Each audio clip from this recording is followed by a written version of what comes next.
बिन मांगे मोती मिले, मांगे मिले न भीख।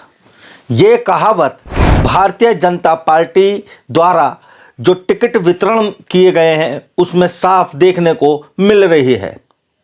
जातिगत सम्मेलनों के सहारे जीत हासिल करने वाली भारतीय जनता पार्टी में अब फूट और टूट साफ नजर आने लगी है। नमस्कार दोस्तों, मैं हूं कुलदीप पंडित और आप देख रहे हैं हिंद वायर।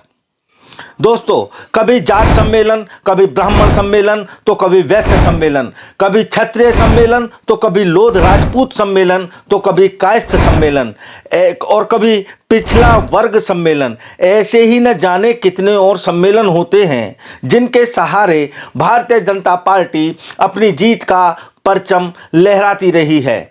नगर पालिका के चुनावों से लेकर विधानसभा और लोकसभा के चुनावों तक भारतीय जनता पार्टी इसी एजेंडे के सहारे जीत दर्ज करती रही है।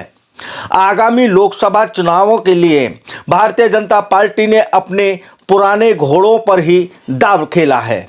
ज़्यादातर पुराने एमपीओं को ही चुनावी मैदान में उतारा है, जबकि टिकट मांगने वालों में भाजपा की बहुत सारे कर्मठ कार्यकर्ताओं की एक बहुत लंबी लाइन लगी हुई थी। एक बार फिर से उन कार्यकर्ताओं को निराशा हाथ लगी है। ये लोग फिर से 5 साल अपनी बारी का इंतजार करेंगे और 5 साल तक इसी के सहारे अपना समय व्यतीत करेंगे। बस इसी इंतजार में इंतहा हो गई इंतजार की, आई ना कुछ खबर मेरे प्यार की। क्योंकि ये एक गाने की पंक्तियां हैं, लेकिन इंतजार में वो इसीलिए बैठे हैं। अपना राजनीतिक सफ़र भी पूरा इसी के सहारे कर लेते हैं। सबका साथ, सबका विकास और सबका विश्वास का नारा देने वाली भारतीय जनता पार्टी को अब उसी के कार्यकर्ता सही तरीके से समझ चुके हैं। भारतीय जनता पार्टी में झूठ के बलबूते फूट और टूट इस बार साफ देखने को मिल रही है। पूरे देश में भाजपा बेचैन नजर आ रही है। नरेंद्र मोदी और अमित शाह की रातों की नींद उड़ गई है। और नींद उड़े भी क्यों ना, क्योंकि जिन प्रत्याशियों को टिकट दे दिया गया है उनमें से कई लोग मैदान छोड़कर जो भाग रहे हैं, वहीं दूसरी ओर जहां पर पुराने प्रत्याशियों को ही फिर से दोबारा, तिबारा और चौथी बार प्रत्याशी बनाया गया है, वहां पर टिकट की लाइनों में अपनी बारी का इंतजार कर रहे भाजपा के कर्मठ जुझारू कार्यकर्ताओं को मायूसी हाथ लगी है। अब ये लोग फिर से 5 साल अपनी बारी का इंतजार करेंगे और इस टिकट के चक्कर में बड़े बड़े नेताओं के आगे पीछे घूमेंगे, उनकी गुलामी करेंगे, कभी झंडा उठाएंगे तो कभी दरी बिछाएंगे। ऐसे कार्यकर्ताओं को लुभाने के लिए भाजपा के पास सम्मेलनों का सहारा है। जातिगत सम्मेलन कराकर भारतीय जनता पार्टी जहां एक और नाराज कार्यकर्ताओं को मनाने में कामयाब रहती है, वहीं उनकी जाति के वोट भी खींच लेती है और इसी के सहारे अपनी जीत की नैया पार लगा लेती है। लेकिन इस बार के लोकसभा चुनावों की वैतरणी को पार कर पाना इतना आसान नहीं लग रहा है। जहां एक ओर इंडिया गठबंधन मजबूती से चुनाव मैदान में है, वहीं दूसरी ओर भाजपा के कार्यकर्ता समझ चुके हैं कि उनके शीर्ष नेतृत्व के जो नेता हैं, शीर्ष के जो नेता हैं, वो झूठ बोलते हैं। क्योंकि इन बड़े नेताओं को जनता के सामने आम आदमी से मिलने का मौका ही नहीं मिलता।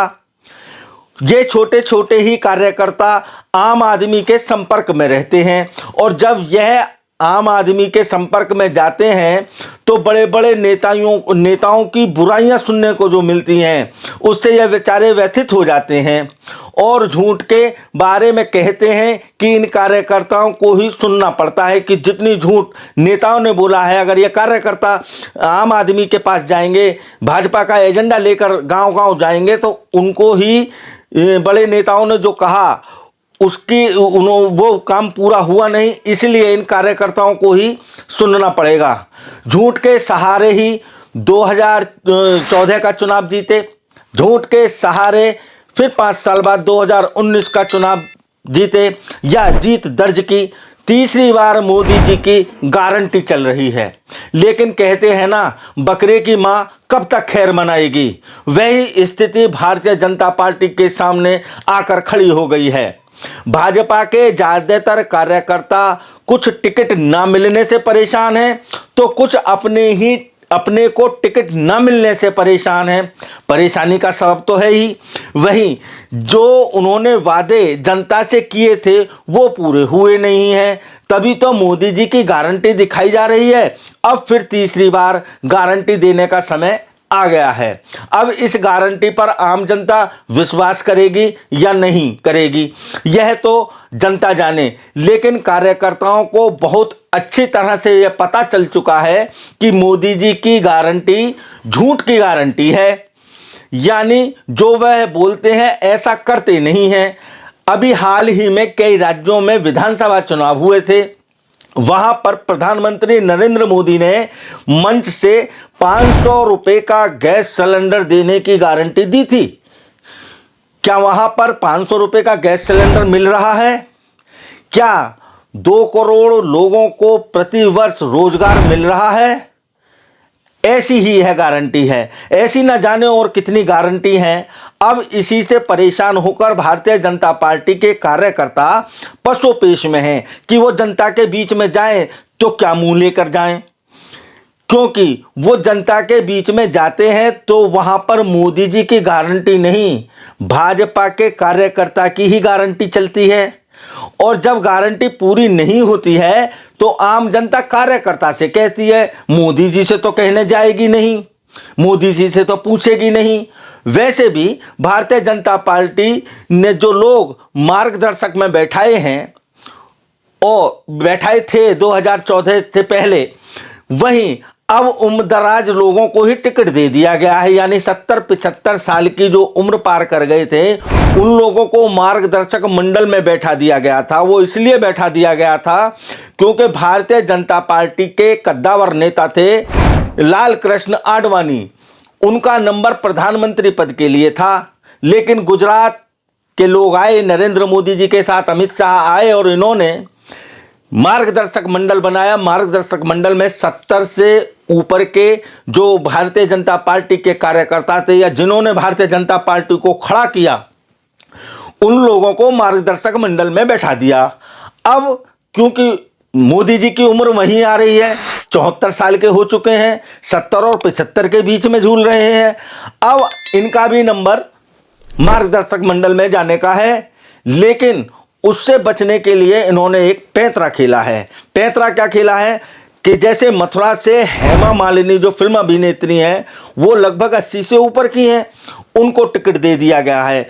उम्र दराज लोगों को जो टिकट है वो वितरण किए गए हैं, उनको चुनावी मैदान में उतार दिया गया है।